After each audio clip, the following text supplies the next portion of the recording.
খুব সকাল সকাল ঘুম থেকে উঠে আজকে সকাল আর দুপুরের রান্নাটা একসাথে কমপ্লিট করে নিলাম।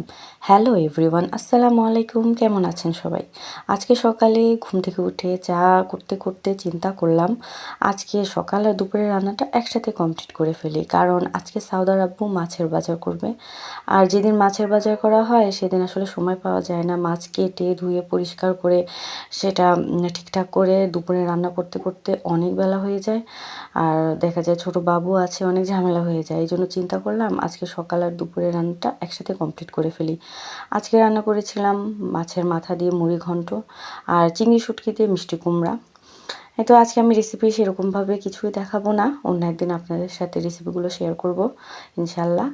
আজকে ঝটপট রান্নাগুলো কমপ্লিট করে নিব। এই তো আমার মুড়ি ঘন্ট রান্নাটাও হয়ে গেছে। আমি পাশের চুলায় এখন মিষ্টি কুমড়া রান্না করে ফেলবো। আমি কড়াই গরম করে তেল, পেঁয়াজ, রসুন কুচি সব কিছু দিয়ে, যত মশলা আছে সব কিছু দিয়ে আমি কষিয়ে নিয়ে মিষ্টি কুমড়াটা দিয়ে কষিয়ে পরিমাণ মতো পানি দিয়ে দিব। আর এর মধ্যেই সাউদামণি ঘুম থেকে উঠে গেছে, তো ওর কাছে আসলাম, এসে ওর মনটা একটু ভালো করলাম। ওর মনটা খুবই খারাপ ছিল, ঘুম থেকে উঠে যে বিরক্ত করতেছিল। তো ওকে একটু ঠান্ডা করে দিয়ে এসে আমি আবার রান্নাঘরে চলে আসলাম। আমার মিষ্টি কুমড়ার তরকারিটা হয়ে গেছে। মিষ্টি কুমড়ার তরকারিটা দেখতে খুবই সুন্দর হয়েছে আর খেতে তো অনেক মজা হয়েছিল। আমি আপনাদের সাথে এই রেসিপিটা একদিন অবশ্যই শেয়ার করব। এই তো রান্না টান্না কমপ্লিট, তারপরে আমরা সকালে খাবার দাবার সেরে নিলাম। তারপরে মাছগুলো গুছিয়ে নিব।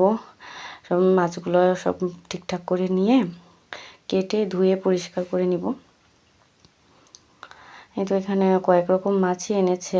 আসলে প্রতিদিন বাজার করা হয় না, শুক্রবারের দিন দেখা যায় যে মাছের বাজারটা করা হয়। এখানে রুই মাছ, বাটা মাছ, তারপরে মলা মাছ, আর ওইটা কী মাছ আসলে আমার নাম জানা নেই। এই তো মাছ টাছ আমি কেটে ধুয়ে কমপ্লিট করে নিলাম, পরিষ্কার করে নিলাম। এখন ছোট ছোট করে প্যাকেট করে নিয়ে সেটা ফ্রিজে রেখে দিব। আর যখন যেটা রান্না করে খেতে মন চাবে সেটা বের করে রান্না করে ফেলবো, এতে আর ঝামেলাটা কম হয়। এই তো আমি মাছ টাছ গুছিয়ে নিয়ে এখন রান্নাঘর পরিষ্কার করতে চলে আসলাম, কারণ মাছ কাটাকাটি করলে রান্নাঘরের অবস্থা খুবই খারাপ হয়ে যায়, এখানেও অনেক সময় দিতে হয়। এই তো আমি এগুলো পরিষ্কার করে গোসল করে নিব, নিয়ে দুপুরের খাবার দাবার কমপ্লিট করে নিব। এখন প্রায় অনেক বেলায় হয়ে গেছে। এখন এই তো কমপ্লিট করে নিলাম, কাজকাম শেষ।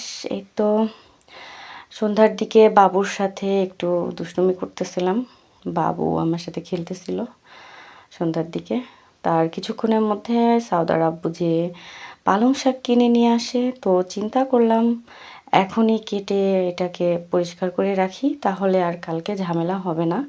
কিন্তু এটা কাটতে আসার পরে সাউদামণি তো খুবই বিরক্ত করতেছিল, সে বলতেছিল আমি শাক পরিষ্কার করে দিব, এটা বেছে দিব, অনেক দুষ্টুমি করতেছিল। এই তো আজকের ভিডিওটা আর বড় করব না, আজকে এই পর্যন্তই।